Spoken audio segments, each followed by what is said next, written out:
네, 인동 주관 테스트 풀이 한번 해보도록 하겠습니다. 자, 1번부터 볼게요. 가와 나는 두 국가의 인구 피라미드다. 그래서 이에 대한 설명으로 옳지 않은 것을 골라라 돼 있네요. 자, 왼쪽에 가는 보니까 여기 65세 이상의 노년층의 인구 비율이 높죠. 그래서 여기는 선진국의 계열이라는 것을 우리가 알 수가 있고, 오른쪽에 그래프를 보니까 유소년층이 많지. 이거는 전형적인 개발도상국의 그래프라는 걸 우리가 알 수가 있습니다. 선진국은 저출산 고령화 쪽에 맞추시면 되겠고, 이제 나 쪽은 인구가 급증하고 있다는 게 문제점이라는 것을 알아보면 되겠죠.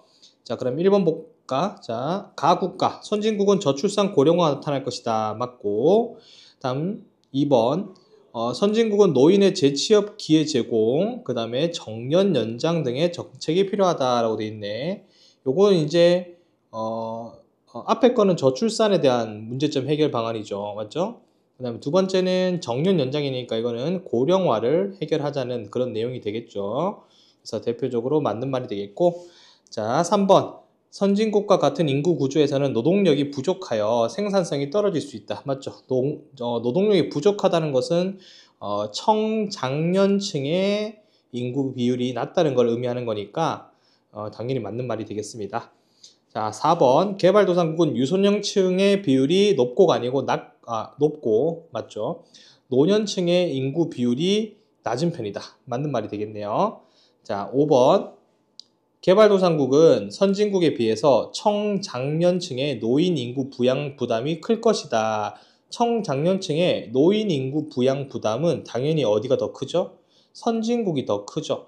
이게 무슨 소리인지를 아셔야 돼요. 젊은 사람들이 노인들의 인구를 부양해야 된다는 부담이란 뜻이야. 그래서 노인 인구는 많고 청장년층의 인구는 적으니까 개발도상국 말고 선진국이 더 부담이 크겠죠. 그래서 정답은 틀린 거 5번이 되겠습니다. 자, 2번을 볼까요? 가와 나는 우리나라 인구 정책에 따른 포스터이다. 이에 대한 설명으로 옳은 것은 이렇게 돼 있네요. 자, 가는 보니까 포스터에 1981년이 보여. 그래서 딸, 아들 구별 말고 둘만 낳아 잘 기르자. 인구가 너무 많으니까 조금 억제하자는 정책이 되겠죠. 그래서 인구 억제 정책과 관련된 걸 알 수가 있고, 나를 보니까 혼자는 싫어요. 엄마, 저도 동생을 갖고 싶어요. 이렇게 돼 있잖아. 맞지? 그래서 여기는 최근에 1990년대 이후 현재 인구 장려 정책이 되겠죠. 출산 장려 정책. 그래서 가와 나에 대해서 맞는 걸 골라라고 되어 있습니다. 자, 기억 볼까요? 자, 가와 같은 것은 인구 증가를 억제하기 위한 정책이다. 맞겠고, 가와 같은 정책이 시행된 시기는 우리나라 인구의 고령화가 빠르게 진행되는 시기는 나가 되겠죠. 그래서 니은은 틀렸고, 나와 같은 인구 정책이 펼쳐진 배경은 여성의 사회 참여 증가, 결혼 연령 상승 등이 있다. 맞는 말이 되겠죠? 가는 1970년대, 그 다음에 나는 2000년대의 인구 정책이다. 이게 81년도 포스터니까 80년대로 생각할 수 있는데 그 전부터 진행을 하고 있었기 때문에 1970년도 맞겠죠. 그래서 정답은 4번이 되겠습니다. 자, 3번을 볼까요? 도시의 발달에 대한 설명으로 옳지 않은 것은 이라고 되어 있네요. 1번 종교와 문화의 중심지가 도시로 발달하기도 한다라고 되어 있는데 대표적으로 우리 종교 문화 중심지 역사 도시 많죠. 그래서 여기 정답이 되겠고 맞는 말이 되겠고 도시는 대체로 정치, 경제, 교통의 중심지에 발달한다. 너무 맞는 말이죠. 3번 중세는 뭐였어요? 중세는 상업 도시였다는 걸 우리가 알 수가 있죠. 석탄산지는 뭐다? 근대죠. 근대. 공업도시는 근대라고 생각하시면 되겠습니다. 4번 20세기 이후에는 서비스업 같은 여러 가지 기능을 수행하는 도시가 많아졌고 5번에 역사상 최초의 도시는 기원전 3500년경 무렵에 농업에 유리한 갖춘 4대 문명이라고 수업 때 이야기를 했을 거예요. 맞죠? 그래서 옳지 않은 것은 3번이 되겠습니다. 4번에 밑줄 친 기역에서 미음 중 옳지 않은 것을 골라라 되어 있네요. 자, 오늘날 세계 인구의 절반은 도시에 살고 있습니다. 니은 세계의 주요 도시들은 선진국의 중심 도시들이거나 개발도상국의 수도들이 많다. 그러니까 그 나라에 수도가 많다. 수위 도시라고 부르는데 그런 도시들이 많다는 뜻이고 디귿 기능적 기능적으로 국제금융 업무 도시, 그 다음에 산업 물류 도시, 환경 생태 도시, 역사 문화 도시 등으로 구분된다. 맞는 말이죠. 리을, 오늘날 교통과 통신의 기술의 발달에 따라서 상호작용이 주는 게 아니죠. 상호작용이 더 늘어나고 독립적으로 성장하지 않고 상호협력적으로 성장한다는 말이 되겠죠. 그래서 리을은 틀렸고 4번이 정답이 되겠네요. 미음의 뉴욕, 런던, 도쿄는 세계적인 중심지를 하는 세계도시다라고 나와 있습니다. 너무 맞는 말이죠. 자, 그 다음 5번으로 가보겠습니다. 도시 내부의 지역 분화에 대한 설명으로 옳은 것을 보기 위해서 골라라 되어 있네요. 여기서부터 조금 어렵죠.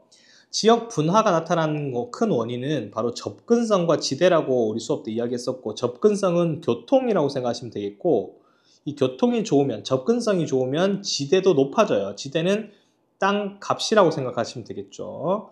그렇기 때문에 지역 내에 땅값을, 또 접근성이 좋은 곳은 땅값이 비싸니까 그 기능을 담당할 수 있는 지역이 나눠지는 게 바로 지역 분화라고 했어요.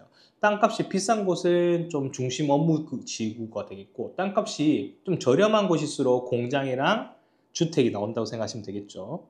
자, 도시의 규모가 커지면 커질수록 지역 분화 현상은 증가되죠. 둔화가 아니고 증가가 되겠고요.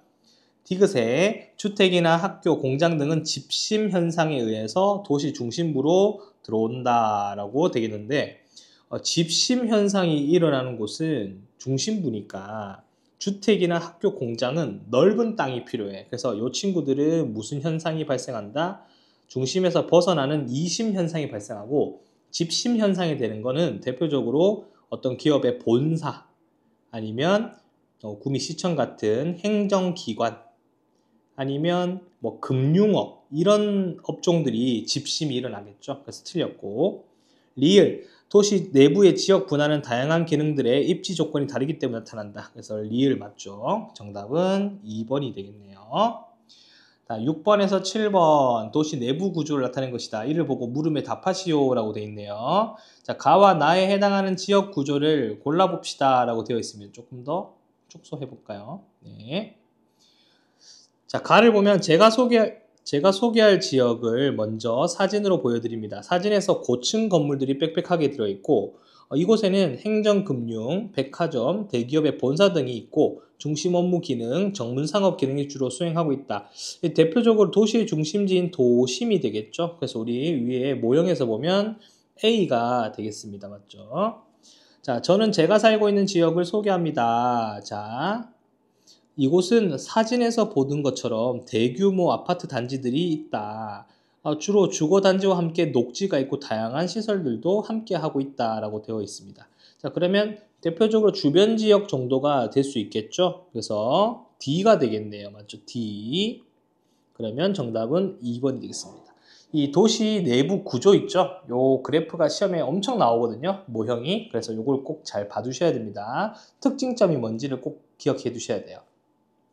자, 1을 설정하는 지역은 무엇인가 라고 되어 있는데, 1은 우리가 대표적으로 개발 제한 구역, 그러니까 대표적으로 그린벨트라고 불렀어요. 맞죠? 개발 제한 구역.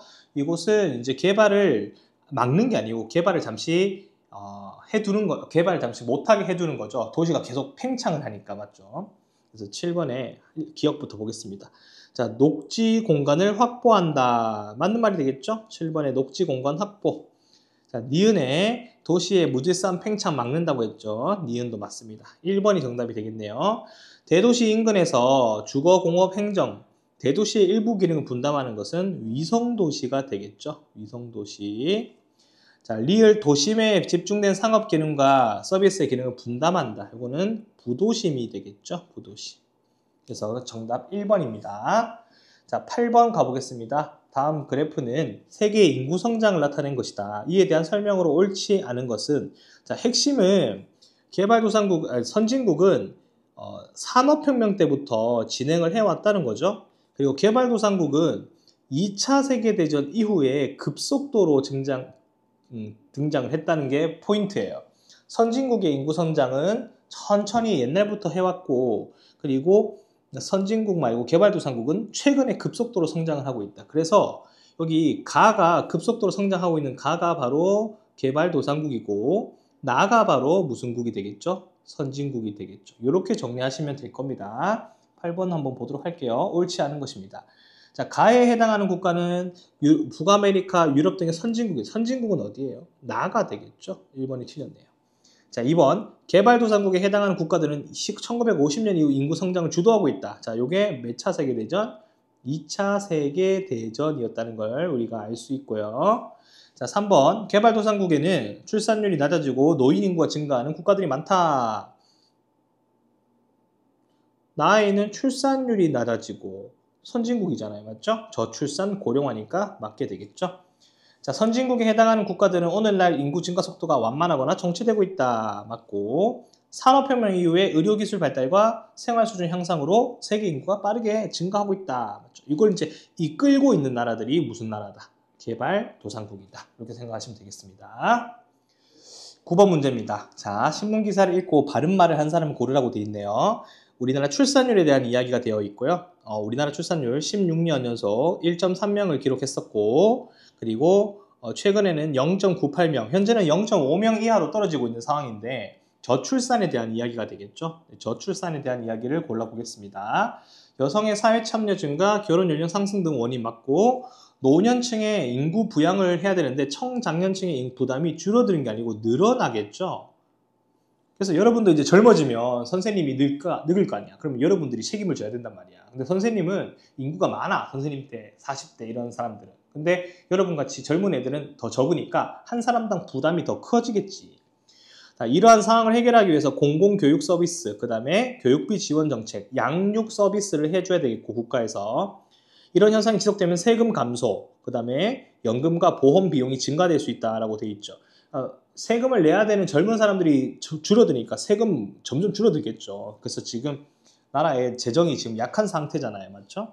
그래서 도윤이, 준우, 하윤이 이렇게 4번이 정답이 되겠습니다.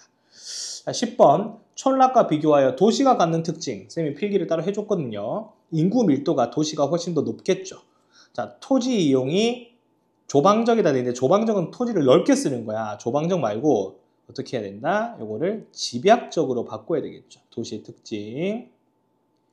자, 2, 3차에 종사하는 사람들이 많다. 맞죠? 1차는 농촌이고, 맞죠? 촌락. 리을, 주변 지역에 다양한 상품과 서비스를 제공하는 중심지다. 맞겠죠? 그래서 10번은 디귿 리을 5번이 되겠습니다. 다음 11번 문제를 보겠습니다. 11번을 보면 대표적인 도시 골라라 되어 있어요. 국제윤합본부 어디 있습니까? 미국 뉴욕에 있습니다. 이거는 뭐 상식이죠.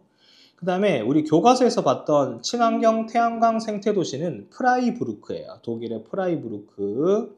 그래서 정답을 한번 골라보면 11번은 2번이 되겠죠.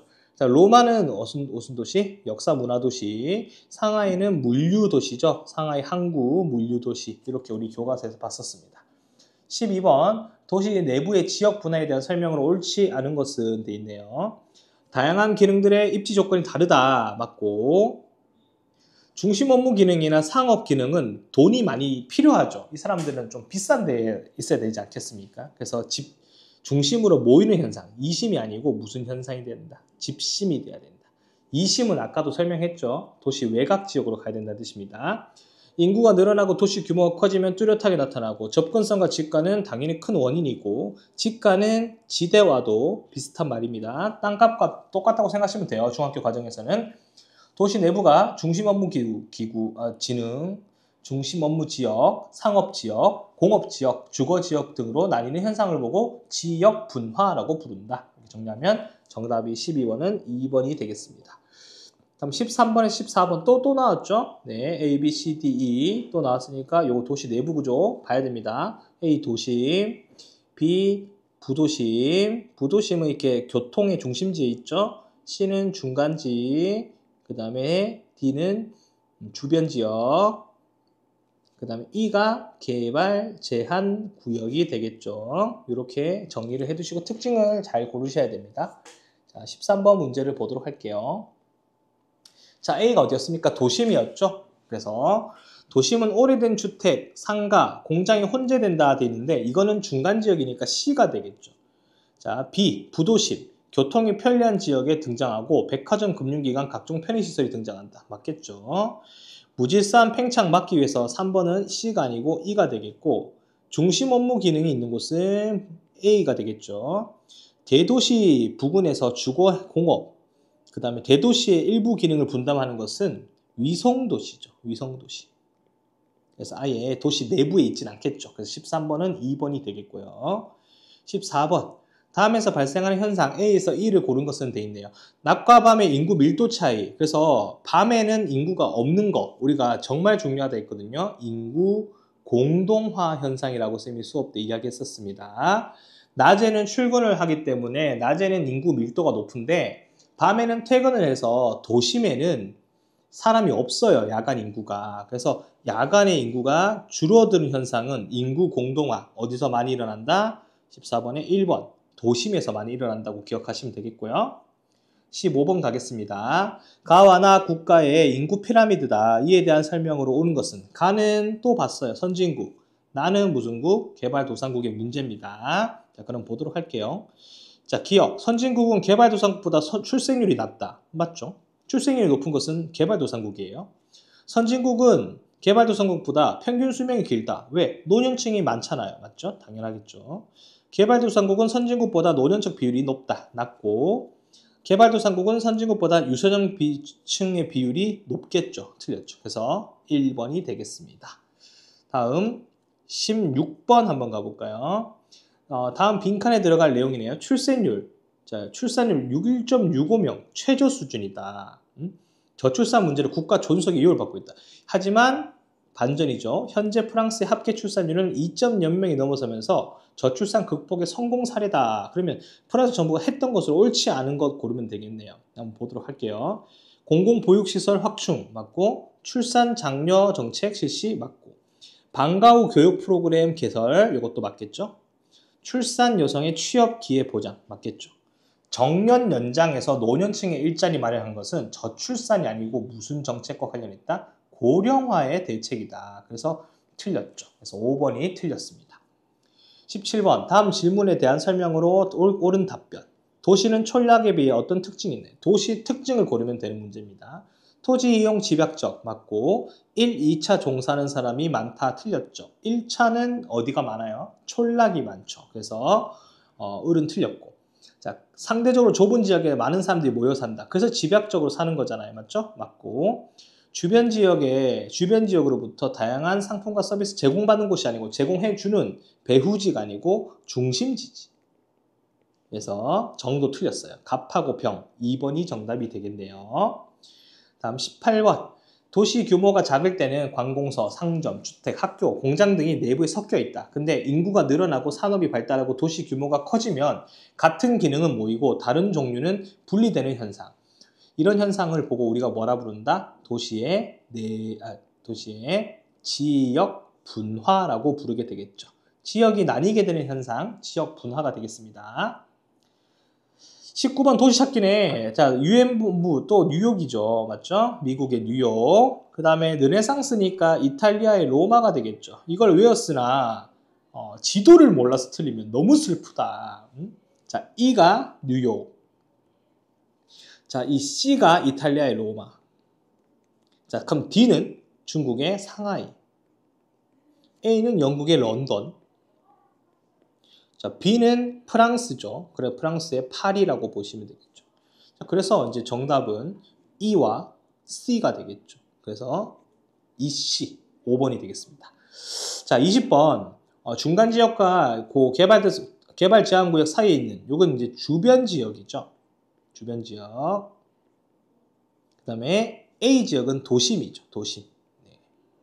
그러면 도심과 비교한 B 지역에 대한 설명으로 오는 것은 B 지역에 대한 특징을 고르시면 되는 문제입니다. 자, 고층 건물의 수가 많은 건 A, 인구 공동화 A, 상업 업무 기능 A, 아파트 단지가 많다? 요게 B가 되겠죠. 4번 정답. 백화점 공연장 같은 게 많은 곳은 어디에 있다? A에 있겠죠. 그래서 인구가 많이 이렇게 밀집한 지역은 A 도심이고 아파트 단지가 많은 곳은 B다. 이렇게 생각하시면 돼요. 마지막 21번 문제입니다. 서울의 지가 분포를 나타낸 것이다. 나에서 가 지역으로 갈수록 나타나는 현상. 여기는 이제 주변 지역이에요. 땅값이 좀 저렴하죠. 여기 보시면 땅값이 저렴하다고 되어 있잖아요. 가는 진하죠. 가는 땅값이 비싸요. 이건 이제 도심이죠. 그러면 어떤 현상이 발생할까? 땅값이 비싸지고 또 중심 업무 기능이 모인다. 이렇게 정답을 고르시면 될 것 같은데요. 21번 보기 볼게요. 단위 면적당 땅값이 올라간다. 맞겠죠?